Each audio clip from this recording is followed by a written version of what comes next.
Alright guys, as you can see, the engine is still in the car. Been dealing with some back issues this week, so I just kind of doing some light duty stuff on the car. Got this fender loose, the other fender off, the front bumper cover is off. I can't get the door open wide enough to get this bolt out in here. So once I roll the car, get the engine out, roll the car outside to pressure wash all this, I'll get the finish taking this off. What I intend to do is I'm not cutting out all of the stuff in here. I'm not going to do a whole lot of cutting. I'm going to cut the sway bar mounts off. Going to open this up right here because this is where the other boom tube is going to go. And then, like I said, move the line lock stuff back and probably put the fan and water pump controller down here, kind of neaten this up a little bit. And then oh yeah, I got to put a different transmission in it. The transmission that's in here now works fine.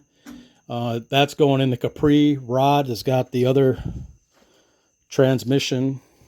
He's waiting on these things, which I was going to bring over Friday. I'll bring them over sometime soon. I got this one from Rock Auto. Comes in a white box, made in Taiwan. This one came from Hanlon, and I also bought the DVD, and they also sent a bunch of goodies with it. This is the one from Hanlon. You can see the numbers are really, really close. This one is got a coating on it, and it just seems a little better made. So it is $25 more, but you're buying from a small, like a mom and pop store. Plus this guy's a racer. He's been in the Fox body, Mustangs, Fords, whatever for a long time. I think it's him and his wife run it. So I don't mind spending a little more money for that versus that. I mean, if you're really having rub nickels together, it's your money, your car, do what you want. I'm just telling you what I did. So I got one thing to show you on the oil pan. I'll do that in the next clip, so you don't have to see the fat guy trying to get down on the creeper. All right, so this is the bottom. You can see it's a little oily. I got this the oil pan from a guy in the corral. I gave him like $100 for it. I kept asking him. I asked him a couple of times, everything okay with it? He's like, yeah, it's fine, no issues. So then when I got it, I was like, hey, it showed up, looks fine. He said, yeah, thanks. What did he say? I hope you can make it work. And I was like, wait a minute. You said it was fine. So it has always leaked out of the front here. You can see where I goobed some, some like RTV in the front.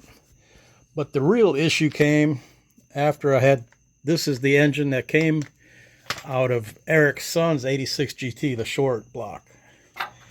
The real issue came back here. I can get this back here. It fell off the jack one day, and you can see like right there, that is the pickup hitting. And when it first happened, I thought, oh shit, I'm done. But I started it up, and oil pressure is good. I revved it up here in the driveway. Oil pressure is still good. So then I took it out on the road, run it through the gears hard, to the shift light, and the oil pressure stayed solid. So I was like, okay, cool, I'm in business. So it's been like that for about a year and a half or so, maybe 2 years, however long it's been going on. And like I said, it's worked fine. The other issue with this is this is the drain plug for the front, and obviously that is not coming out unless you take off the steering rack. So because of that, I've never changed oil out of the front sump. It's always only just done the back, and that's it. And lately, when I knew I was going to be pulling this engine out, I hadn't changed oil at all. I just kept adding oil to it because I knew it was bad. I knew I was going to change it, so I just kind of left it this way. I wasn't running it at the track because of the issues with the rear suspension, so I just was driving it back and forth to work. And that is about that part. Let me wrap this up in one more clip. And this is the They're called buck tags.